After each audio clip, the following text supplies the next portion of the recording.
Circa 1867, Louisa May Alcott was yearning for success. Despite being featured in a number of periodicals, writing consistently for serials, and even putting out a few books, she hadn't yet broken through to the realm of real popularity. She tried seemingly everything, even writing salacious tales of seduction and murder, under pseudonyms, of course. But nothing ever really stuck. She just couldn't break through to the masses. Discouraged and indignant, Alcott frequently did verbal battle with her publishers. She insisted that the stories she wrote would catch on, and they told her instead to try writing things that would appeal more to traditional American ladies. So, in an act of sneaky rebellion, she decided to give in to her publishers, those dim-witted literary patriarchs, and prove to them that the moralistic tales they wanted were boring, overly sentimental, and would never sell like they predicted. In 1868, she turned in the manuscript for her first sentimental novel, a book she coyly titled Little Women. By the following year, it would be one of the most highly sold books in the entire Western world. Savannah Jones is a graduate student here at UNCW, and she has spent a lot of time looking into Alcott, her literary tastes, and the effect that Little Women had on the now iconic author's developing career. She has dedicated her honors thesis to the study of Alcott's resistance, dabbling, and eventual dedication to sentimentalism. She grapples with the disconnect between Alcott's disdain for sensationalism and her eventual full-fledged commitment to the genre in her professional offerings. From Audacious Media and the University of North Carolina, Wilmington, you're listening to the Relevate podcast. I'm your host, Daniel Charles Wright. Let's begin, shall we?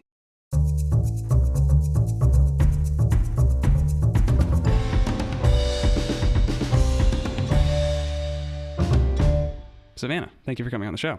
Yeah, thank you for having me, Dan.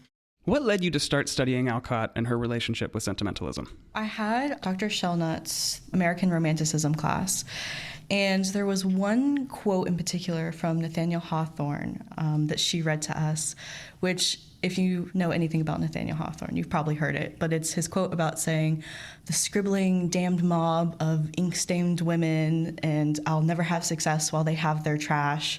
And I should be ashamed of myself if I do," in like rough translation. But she read that quote to us in class, and I was so mad, obviously, as a young woman and also as someone who loves Alcott and Little Women and these different sentimental novels that he was bashing. I was so infuriated by his complete dismissal of them and their talents. And so I think that's where it started for me. It started honestly as me trying to prove him wrong, as being like, no, they're not trash. They're wonderful. And just because they're women doesn't mean that you should dismiss them. Yeah, I completely agree. For context, I feel like we should elaborate on what sentimentalism as a genre is for the audience or for the listener. Could you explain some of the tropes of that genre? Sure, absolutely. So sentimentalism has, in the late 19th century to early 20th century, it became associated with this idea of excess emotion. So it was like an overuse of emotion to the point where it was considered inauthentic, and it became denoted as a woman genre because it had a large percentage of women authors and women readers.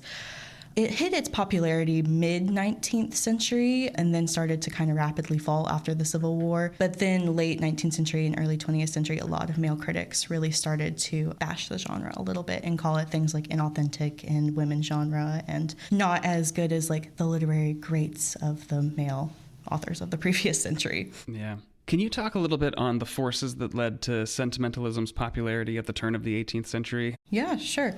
So sentimentalism started to rise in popularity in America in the late 1700s, early 1800s.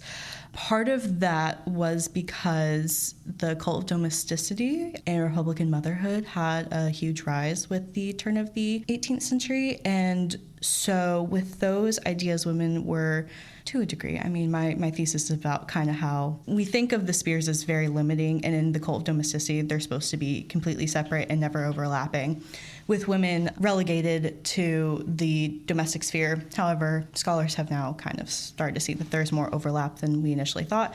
But the main idea is that the two spheres are separate and women would be relegated to the domestic sphere. And with that, there were certain things that women writers could no longer talk about, like women's suffrage had been a huge topic in the late 1700s with like Wollstonecraft and different authors like that. And so those kind of topics were no longer appropriate for women to be publishing. And so sentimentalism, which is often connected to like the domestic novel and a domestic sphere, that became the genre that a lot of women were able to write in and could get published and could get fame and obviously financial independence. So that was why a lot of women authors flocked to it the turn of the 18th century. But there was also a huge boom in the publishing industry, mid-19th century roughly. We got like transportation innovations like trains and different things like that made it easier to like produce and to ship to different readers. And literacy rates increased mid-19th century, so we had a bunch of new people who were able to read, especially middle-class white women were now having the ability to read, and by being relegated to the domestic sphere, they also had a lot of free time. Yeah. So this huge new demographic of women readers emerged, and women authors were kind of the perfect way for those publishers to give those women readers things to read, but without them having to read like the novels that were published by men for men that would have possibly been talking about public sphere things that they were not allowed to know about or talk about. Yeah, but one lens that almost sounds like a good thing. We're like, there's this whole genre now where women can be free to write, and it's wonderful. But I think of authors like Fanny Fern and Louisa May Alcott who didn't want to write in those genres, and they experienced the negative effect of that genreification of what women were allowed to write in. Can you talk a little bit about the pressures and about how these pressures and attitudes sort of affected female authors? Sure. Yeah. So it's a tricky thing, and I was talking to my committee members about it because you have to kind of like toe the line, because in some ways they were restricted. They were only able to talk about certain topics. But I also want to make sure that when I talk about it, I'm clear that these women still had a lot of power and autonomy, especially like as the author, they had a lot of authorial power in their writing, which we can talk about more when we get to Alcott. But they were very smart women, and despite being relegated to the domestic sphere and certain topics that they were able to discuss, women writers a lot of times found ways around that. And I would like to also say that there were still plenty of women writers that did not write sentimentalism or wrote about women's suffrage and different things. They just did it at the risk of being kind of like an outsider in society. But there were still plenty of women that did it. And even women like Alcott, who wrote within sentimentalism, especially in the later half of her career, she still was very vocal about women's rights and women's suffrage, and considered herself a feminist and all those kinds of things. So there's a lot more going on too than just them writing in sentimentalism. It's a little tricky thing to balance. Yeah, it is a complicated issue, because then again I think about these two authors we're talking about, like Fanny Fern and Louisa May Alcott were both very high earning authors. I mean, they were so financially successful in their endeavors, even though they had to give in to what the marketplace would allow them to do. Right. But then they both were very smart in realizing, well, okay, if I master this genre that I'm being forced into, I can be very successful at it, which is interesting. Learning to play the system, even though the system sucks, learning to play it to your advantage is a skill that, was well learned by those two. So despite its popularity, sentimentalism, as we've discussed with Nathaniel Hawthorne, wasn't a genre that was held with much esteem. Yeah. Can you talk about some of the critiques of sentimentalism and some of the voices that, really hated it, and how that led to its downfall and how that complicates this narrative when we think about authorial voices? Sentimentalism was, let's say, it was popular among like your common readers. In the second half of the 19th century, women dominated bestseller lists. There was a quote that one scholar, I think Susan Coltrane McQuinn is her name, quoted saying that if you combined the works of like Nathaniel Hawthorne and Herman Melville and Henry David Thoreau and Walt Whitman, women authors like were outperforming all of them at the time. But despite them topping the bestseller list, they did not get a lot of critical acclaim. And so that is why they often got dismissed in the next century, was because their male critics were extremely dismissive of them. Herman Melville had literally no interest in women writers. He never talked about them. He made a list at one point of like the 8 leading American authors, and not a single woman was on it, despite them topping the bestseller list. Nathaniel Hawthorne, he had a complicated relationship with women authors because in public he was kind to them, but he was like, tolerant. Tolerance is probably, a better word. But in private, especially to like private letters with his publisher, he was very cruel to them, like the ink-stained women quote. And then there was another quote where he said, "I think ink-stained women, without a single exception, are detestable." Nice. That one sticks with me. So despite him being, tolerable of them in public, he had no real interest in them and often infantilized them. And because there was no critical acclaim, but because the fact that they weren't invited to like literary events with any of the other male authors at the time, and the literary world was kind of like a boys' club at the time. There was like a male network that women just were not able to access because it was technically considered within the public sphere. So all these literary events they weren't invited to. Some of the more formal ones they were invited to, but a lot of like the informal dinners and different stuffs where you would be socializing and networking, they just didn't have access to that. And one of the results of that is that the male critics who already were not interested in them also did not have that network with them and just didn't talk about them like at all. So then the 20th century came around, and the male critics of the 20th century also were kind of going off their predecessors and were like, well, women sentimental writers aren't important. This is overly emotional. This is inauthentic. This is, just a women's genre, that kind of thing. They didn't get a critical acclaim then. We're not going to give them critical acclaim now. We're not going to put them in the literary canon. Any of that kind of stuff. I do think it's interesting, and I do want to know, James Baldwin, who I love him so much, he was also a critic of sentimentalism, but he, as a Black man, was specifically critical of the idea of how much sentimentalism could create social change, and specifically like uplifting it and Uncle Tom's Cabin. If you hadn't mentioned that, I was going to mention that. I was like, because he famously had some thoughts on Uncle Tom's Cabin. Yes, and I think those critiques are very valid because sentimentalism in the mid-19th century, in the lead up to the Civil War, kind of took this shift as being known as like a social change or an avenue for social change, because it was this idea that women authors could appeal to readers' morality. Mm-hmm. And under Republican motherhood, women were known as like the guardians of morality. So Harriet Beecher Stowe like really latched onto that and pushed that into Uncle Tom's Cabin, where she tried to fight for abolitionism, although there are plenty of critiques both from Baldwin and other people now that is certainly an appropriation of voices, and very hypocritical of her as well, because after Uncle Tom's Cabin came out, there was a previously enslaved woman named Harriet Jacobs who went to Harriet Beecher Stowe to try and get her own narrative published from the time when she was enslaved, and Harriet Beecher Stowe just denied her completely and said, no, I'm not going to help you at all. The novel did eventually get published with the help of Lydia Marie Child, and it's called Incidents in the Life of a Slave Girl. But yeah, so very hypocritical of Stowe, and I think Baldwin's critiques are completely valid.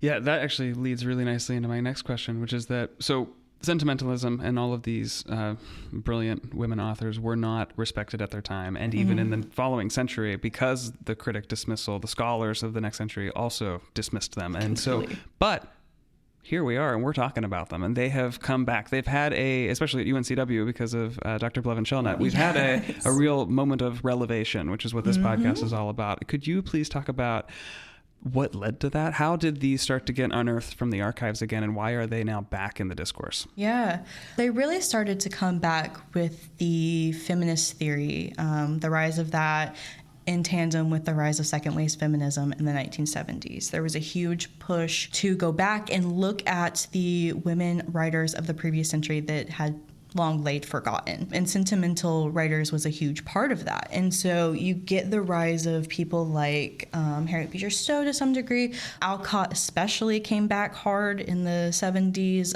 with Little Women and looking at some of her earlier thrillers. And that's just been a trend, I think, since the 70s, where we've looked back at a lot of previous women authors that were initially forgotten, and they've kind of gotten their moment in the sun. It is interesting that, because 70s was 50 years ago now, and it's still extremely popular, especially Alcott. And I'm not sure why Alcott specifically has stuck around so long, but it is interesting because even within the last decade, you've seen so many different adaptations of Little Women.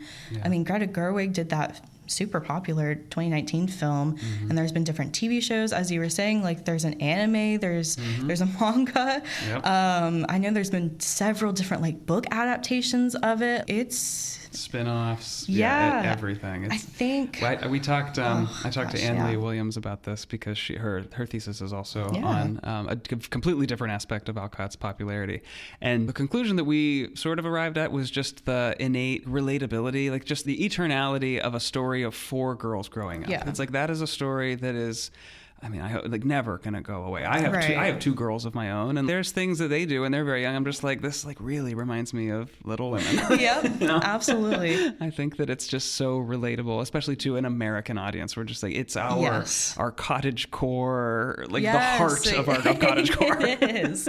I think Alcott too would also say, because she wrote something similar in a lot of her journals, it was based on her childhood with her sisters. And so a lot of what she wrote, and a lot of especially what Jo went through, was very based in her own life experiences. And I think Alcott would say that part of why it's so popular and people resonate with it so much is because it was kind of real. It wasn't just something that she made up. A lot of it was very much her real lived experiences. And I think that also resonates on a different level. Yeah.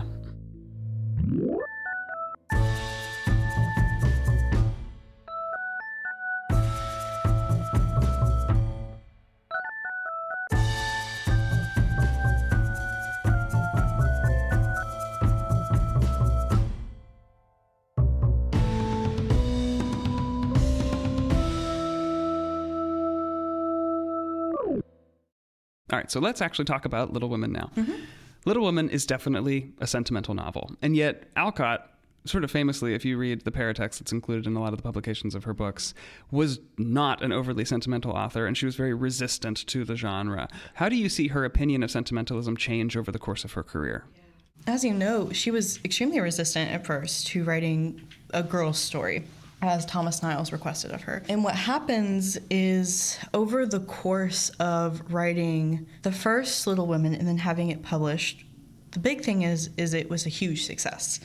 So she got a bunch of financial compensation for it. She was finally able to pay for her and her family, and they were financially stable, because for a long time they hadn't been financially stable, especially in Alcott's childhood. Her father, who was a transcendentalist, did a lot of different kind of experiments with transcendentalism. He ran a commune for a little bit, and none of his explorations were financially successful. And Louisa's mother was the one who was kind of their breadwinner. And Louisa was extremely influenced by her mother. And so at a young age, she started working, and she started writing, but she also worked a lot of odd jobs to kind of cover it, because writing just was not covering it financially at the time. And so with the publication of Little Women and its huge financial success, she was finally able to rely solely on her writing, which is what she'd always wanted to do. And because of that, I think that's the main reason a lot of scholars point out, and it's certainly a part of it. But then I also think the second publication, the second part of Little Women, because it was originally published in part 1 and part 2, and then in 1880, I think it is, it got published for the first time as one volume, and it was sold as a Christmas story. And that's just now the edition that we have now, is just putting the 2 parts together. But originally it was sold in 2 different parts with a year between them. And between the first part and the second part, not only did she gain a lot of financial independence from the first part, but I also think just her opinion of sentimentalism after kind of reliving her childhood and going through the experiences of her and her sisters again, I think she kind of got a soft spot for it. And it's interesting because I talk about it in the second half of my thesis, because everyone always points to the money as the reason. That's what everyone thinks, and it's what I thought at first too. I was like, oh, it's just because of the money. Yeah. And it can't possibly be, because after Little Women, so she published mostly children's novels, but she did publish a couple adult novels. One most famously was Work, A Story of Experience. It is sentimental, but it's adult. The thing with it is she published it as a serial first, and she got $3,000 for it. That's the same amount that she got for one of her later children's stories. So it's interesting because she did have a lot more choice in what she was doing, and her publisher, even after Little Women, asked her to do an adult novel like Moods, which was her first novel that she ever sold, and that was a lot more along the lines of like sensationalism and like morally gray and that kind of stuff, definitely not sentimentalism. And he asked her to do an adult novel, and she said no for a long time. So it is interesting because she had a lot of freedom, well, more freedom than we think, in what she chose to write. And she chose to stick with sentimentalism and specifically girls' literature after Little Women. And so I think she just kind of got a soft spot for it after kind of reliving her childhood experiences. And I think, too, she, as you were kind of saying, there were certain limitations on women writers, but they're very smart and they know how to kind of manipulate it to their benefit. And I think she just kind of learned how to use sentimentalism to her benefit, not only in her personal life, but she kind of reframes the domestic sphere in her novel and in a lot of her later novels, too, even in work. She kind of reframes it as like this sphere for women's community instead of a sphere for women to be limited to. And I think a lot of that is based in her own lived experiences, because the domestic sphere to her and the domestic home was a space for her and her mother and her sisters to kind of connect. And so I think she kind of reframes it through sentimentalism in a way that would have been overlooked by her publishers, but that the other women readers would have picked up on. So because of that, I think she just kind of manipulates it to her benefit while also knowing that she can make money from it. Yeah, that's interesting. I have a complicated relationship with Little Women. Yeah. And you are familiar with this because I think am. you've read the initial draft of the paper that I'm going to talk about 3 years ago. Yes, You were my in peer Shellnut's you were my class. peer reviewer in our original Little Women class, but I'm going to talk about it here on the show because I further developed it last semester for a theory class that I was in. So yeah, I further developed this paper that criticized Little Women a little, not criticized, but it tackled Little Women from a very different angle, and then I applied Gothic and patriarchal horror theory to the novel. Yeah. So on one hand, I adore Little Women as a delightful tale of 4 sisters making their way in the world and experiencing the arduous adventures of growing up. The book warms my heart every time I read it. I really do love it. I love the film adaptations. But on the other hand, I can't help ignore the fact that Louisa May Alcott wrote the narrative out of spite. If you read the paratext, like the letters that she was exchanging with her editors and friends, she did not want to write Little Women. And so last semester, I wrote a paper that applied Gothic and patriarchal horror theory to the novel. And I sort of attempted to illustrate that Little Women could also be read not as a sentimental novel, but as a horror novel, sort of like Jane Eyre or Rebecca. And so this is my reasoning for that. In Little Women, none of the March sisters are allowed to succeed in their own independent endeavors. They ultimately fail to arrive at their castles in the air that they envisioned for themselves at the beginning of the story. Meg wants to marry wealthy and live the life of an aristocrat, and instead she gets very humiliated at what's that chapter called? At Vanity Fair. She gets humiliated at Vanity Fair, and she ends up marrying poor and struggles financially for the rest of her life. Amy wants to be a successful artist, but after going to Europe and seeing all of the artwork by all the great male painters and sculptors of history, she gives up and she goes home to marry Laurie. And it's in the last pages of the novel. She has a baby. And she is talking to her sisters and her mother, and she's saying that in her own artistic endeavors now, she's creating a likeness of her baby. She's creating a sculpture of her baby. And Laurie has said that it's the best thing that she's ever done. So her role as a mother is the only creation that she's allowed to engage with.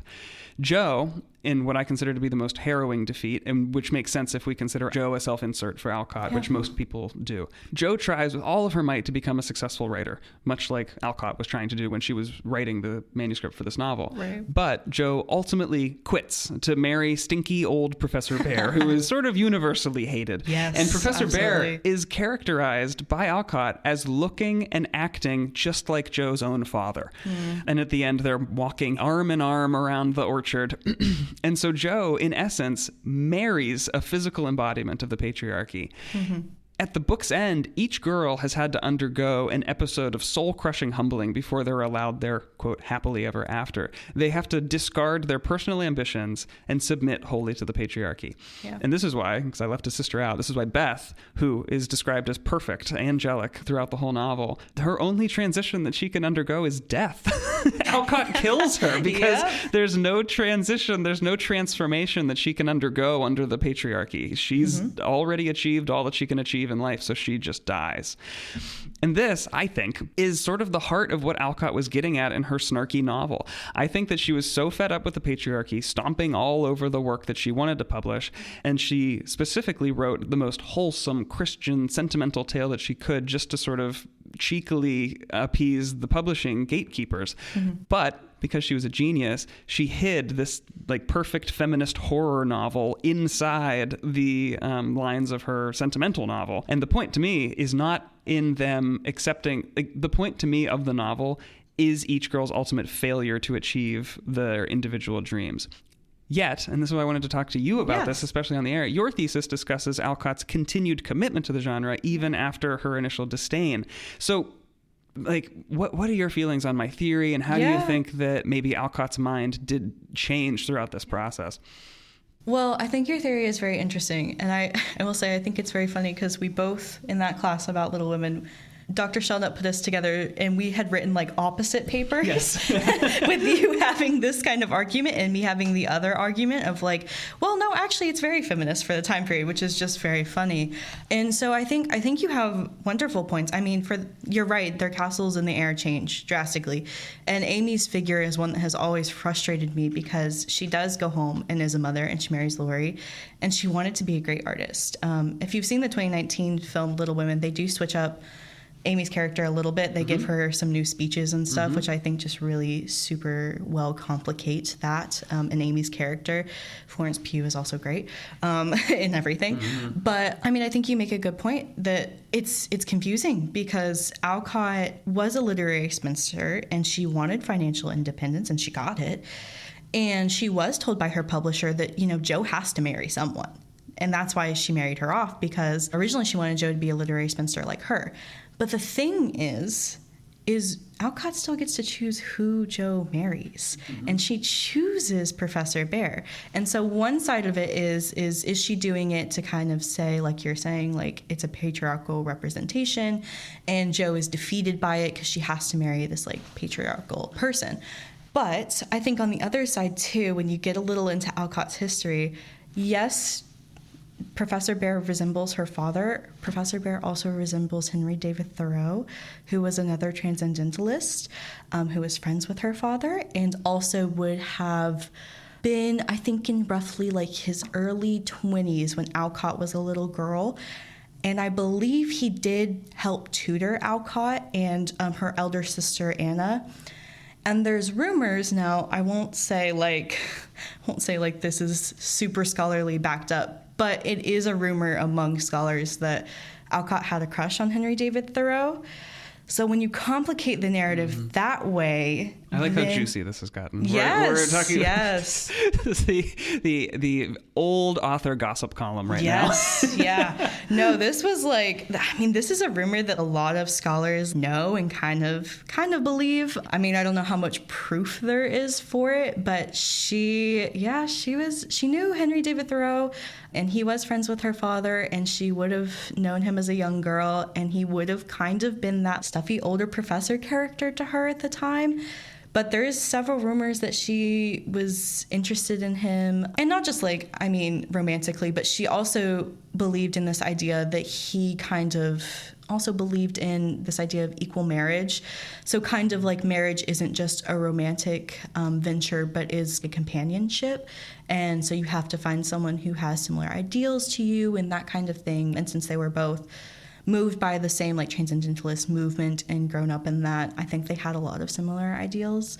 So when you take it from that context as well, and she also has another character, her main character in Work, Christie, marries, I think his name is David in the novel, but he, like Henry David Thoreau, is also based off, presumably, Henry David Thoreau. So she has multiple of her main characters marry a figure that's kind of Henry David Thoreau inspired. That's very interesting. It is very interesting because then it gets complicated of, well, is she doing it just out of spite, or is there some part of her that like actually, this is almost like a fantasy now. Yeah, right. Self-insert a little bit. Yeah, that really does complicate it. That is super interesting. I had not heard that. Actually, Anne Lee told me that for the first time, and then it like popped up everywhere in my research, and I was like, okay. This is all starting to make sense. Yeah. Yeah, you brought up the Gerwig film. I love the Gerwig film. I think that she did such a wonderful job with the story and just made such a wonderful movie. But like, it's like I have to like separate my scholarly ideas about Little Women and then just enjoying life, because if I fully ascribe to my theory about it being actually a horror novel, Gerwig's choices to make Amy have some more feminist monologues, to have Meg tell Jo, this is what I've always wanted, because that's an original line of Gerwig's, not in the book. It completely ruins the point to me. It's like I would have rather. And again, I take this with a grain of salt because I do love the Gerwig movie and I watch it frequently. But I almost would rather have seen Little Women redone by like Jordan Peele and have it be like a psychological thriller novel where the girl. Cool. I was like, if anything else, I was like, can we still just do that? Yeah. Because it would be such an interesting movie to have Little Women treated as a thriller. Yeah. Like have it be each girl just getting the shit kicked out of her by the patriarchy the whole way through the novel, and at the end they're just sitting in the orchard just shells of themselves having completely submitted to hegemony. It's so complicated too, and I also think that, like you were saying, scholars, we really have to put aside our personal enjoyment a lot of times, because my argument in my thesis is that she reframes the domestic sphere and it becomes a place of women's community. And so the ending isn't actually, as bad as a lot of people make it out to be. And it's actually, for the girls, to some degree, a happy ending, because at least they get that female community. And men get relegated to the background a little bit in it. But then on the other side, I hate that she married Professor Barry. I know. Still can't get over that. And I read it like in middle school, and I'm still struggling with it like 10 years later. Why? Why him? Yeah, he sucks. Did anything surprise you while you were doing your research? Yeah. I think the biggest thing for me was that there's a bit of a gap when people talk about Alcott's career. They talk about her early thrillers, and they'll talk about like her hospital sketches and the stuff that she did during the Civil War, because those often get labeled as like her abolitionist works. And then they'll talk about Little Women. And then kind of after Little Women, and especially after Work, where she moved to doing pretty much only children's literature, just doesn't get talked about a lot. Or it's like referenced, but it's not necessarily a super deep dive into her children's literature and why she chose to do children's literature after. And so that was a really interesting point in my research, because I was like, I couldn't find anything. And I was like, but why? Like she made a choice. Surely she had a reason for it. But no scholars really talked about it. And so I kind of tried to dive into it a little bit in my research. And what I kind of found was that because she was so dedicated to children's literature, specifically girls' literature, I think that what she was doing was she was kind of trying to, in the same way she'd recentered the domestic sphere at the end of Little Women, I think she was kind of trying to recenter the domestic sphere and girls' literature as a whole, and give this audience of young girls a new representation of like women and what the domestic sphere could be, and how it wasn't just a limiting space, but how it could be a place for feminine community, and how that could potentially branch off into movements for like suffrage and different things like that. I think part of what she's saying is there has to be that community within the domestic sphere. There has to be that sense of like, I mean, she was kind of a girl for the girls, honestly. Yeah. And I think a lot of what she's doing there, she's trying to make sure that women readers and the new generation of young girls were able to connect with each other and didn't feel so isolated or felt that they were just limited because they'd been relegated to the domestic sphere, that it could be a place for them to be active and do things and make changes for themselves. Did your research lead you to any major conclusions or any major paradigm shifts? That's a tough one, because I think there's always more that you can do. Like, there's always more research to do. So I don't want to say I came to a hard conclusion, because I think there's so many different ways that you could sprout off from my research or Anne Lee's research or anything like that on Little Women. I do think that the conclusion that I came to is that Alcott, she clearly did make a switch halfway through her career, and whether it's for the reasons I described or other reasons that we have yet to uncover, there's clearly a reason why she did that, and she's an extremely smart woman, and so I think she did it for a reason. And with that, I mean, I think looking at girls' literature would benefit a lot. If we looked at her second half of her career more, I think we could probably get some more of those answers. Obviously, I mean, I did a thesis, but time flies fast while you're doing a thesis, especially if you do an undergrad one, because you only have, well, I chose to only do 2 semesters instead of the 3 that the master's students did. So you can only cover so much, but looking more in depth, I think at her girls' literature would potentially give us a new insight on Alcott, if that's a direction that scholars chose to explore. Why do you think that this kind of research is essential? Alcott is someone that I think is super important to me, and she's influenced a lot of writers over the centuries. And a lot of modern writers will also still attribute like their fascination for reading and stuff, kind of going back with their identification with Jo. So I still think it's super important. As we talked about, it is still stuck around. There's still a bunch of adaptations. It is not going away anytime soon for whatever reason that may be.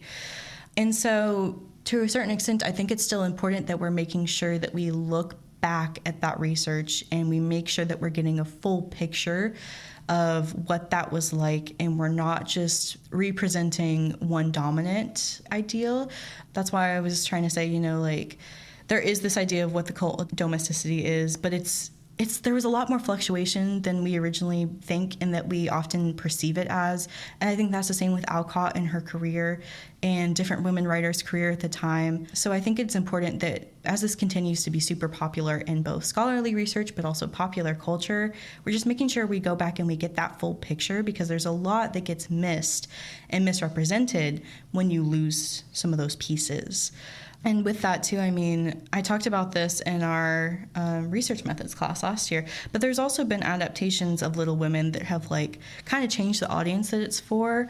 So Many Beginnings, I believe, is the title, by Bethany C. Morrow, which is a book adaptation of Little Women, but it completely changes the... It's really interesting. It's fascinating. Yeah, it completely changes the plot of the novel, and it follows 4 Black sisters in a freedman's colony, which was a colony where a lot of previously enslaved people kind of fled to during the Civil War, because Northern troops kind of kept it as like their military strongholds. And so a lot of previously enslaved people, when they moved into the South and they would like conquer certain land over the Confederates, those people who'd been enslaved on that land were now free and they had nowhere to go. And so they kind of just congregated around these military encampments, and they became known as freedman's colonies. But the book by Bethany C. Morrow follows a family of 4 Black sisters in one of these freedman colonies in North Carolina, actually, which is super cool. And yeah, it completely changes the story, but it's still considered like a Little Women adaptation, which is interesting. And so I think when you're going to have stories like that as well, again, it's important that you have the history not only of what Alcott was doing and the whole picture of that, but you need the whole historical context. Like, you need to know what a freedman's colony is and all of that kind of stuff. And there's some research on that, but I also think there's not as much research on those kind of historical contexts as scholars should be doing, although some great scholars have started to push through and pioneer that. Yeah, because that is one of the strange things about Little Women, is that it's a Civil War book that basically never talks about the Civil War or the Emancipation Movement. Yeah, it's really fascinating. I mean, there's maybe like one Black character in the original Little Women. Race doesn't even get talked about at all, despite the Civil War being completely based around like this huge racial issue. So yeah, it's super fascinating too that Alcott kept that out. There is... Some scholars have said that part of that was a publisher decision, because it was written during after the Civil War, but it was set during the Civil War. But because it was published after, a lot of people didn't really want to talk about the Civil War anymore, or abolitionism, or any of the reasons why the Civil War happened. And because of that, I think part of it is that her publishers pushed her not to say anything in the novel, so that way it'd be more widely appealing. But I mean, she still made a choice as well. So you can't completely just take away that from her, because she made a choice. So, what led you to pursue a degree in the humanities in the first place? I love reading. I've loved reading ever since I was really little. My mom is a kindergarten teacher, and she was the one who like pushed me when I was younger to be like, you need to read and like you need to do these things. And it became something I fell in love with. And when I was in high school, I was trying to figure out, what do I want to do? Like, what's something that I want to do? And I want to make sure that I do something that I really love. And it came back to reading. I was like, that's the thing that I love to do. And wouldn't it be so cool if I could do a job that let me like read and interact with literary text. And so what I kind of decided was, and what I'm currently still is my like first option that I'm going to pursue, is I really want to go into publishing, and I want to go into editing and kind of work my way up the publishing company. And just for me, a lot of it too is making sure that we continue to publish new stories and diverse voices and things like that, because that's something that I think the publishing companies are starting to do, but obviously there's still a bit of a divide. And especially like with big publishing companies, some of it can be a little performative. And so I want to make sure that as I enter the publishing company that I'm making a positive change on it. But for me, I want to go into editing and publishing and kind of that sphere. And English is the way to do that. I mean, there's so many skill sets that you get from having an English degree. And I feel like there's so many life skills you get too. And I'm not sure that any other degree fully gives you that. It changes not only your options for a future career, but it changes your worldviews and your perspectives. And I feel like I've grown so much as a person through my degree. And I really am not sure if I had done any other degree or any other major, if I would be able to say that like I can now. So I'm truly thankful for my English degree. I feel like it's helped me grow. Nothing but snaps over here. You could not have said my exact sentiments better. Yeah. This is always our last question. Yeah. What is the best book that you have read recently? So I'm in the middle of reading a James Baldwin right now. So I haven't finished it, so I won't give you that as my official answer, but it is called Go Tell It on the Mountain, which is kind of autobiographical to an extent. I mean, it's fiction, but it's based off of like his childhood, growing up in a very Christian family as a gay Black man. So I would say once I finish that, that'll probably be my answer. But until I finish it, I will say that the other one that I really like, just because I think it stuck with me so long after finishing it, is called Woman Eating by Claire Coda, and it's described as like a literary vampire novel. Yeah, okay. Very fascinating. That took a turn I wasn't expecting. Yeah. So I believe she's also the author is a journalist as well. This might be her first like novel publication. But the novel, it's very literary fiction. I will say that. It's very like kind of stream of consciousness, very feminine in a way, like very much like in a woman, sad girl hours. But very, very interesting because the main character is a vampire, but it's not like your Twilight vampire. It's very much like she is struggling a lot with her self-image of herself. And in this adaptation of vampires, she can only consume blood. If she eats anything human, it makes her sick. And so there's a lot of discussions around like eating and culture with eating, and like she wants to eat the foods of her culture, and like she feels a connection to food with her dad who is Japanese, but she can't eat those things. And so it gets really complicated with these discussions of culture, but then also self-image. And then there's also, trigger warning, some sexual assault stuff that happens, and she has to deal with that as a woman too.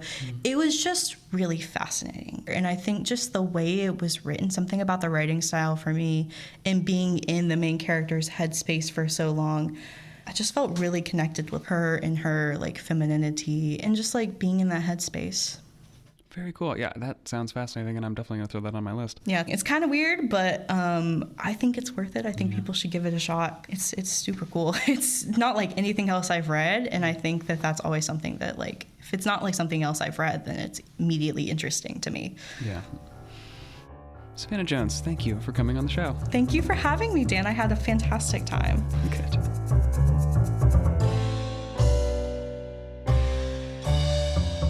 Relevate is produced each week by Audacious Media and the University of North Carolina, Wilmington.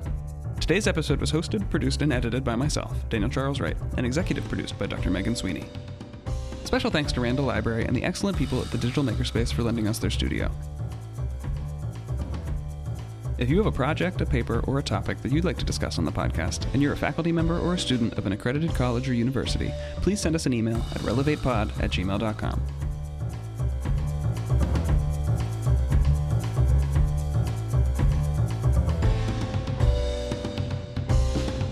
Thank you for listening. We'll see you next time.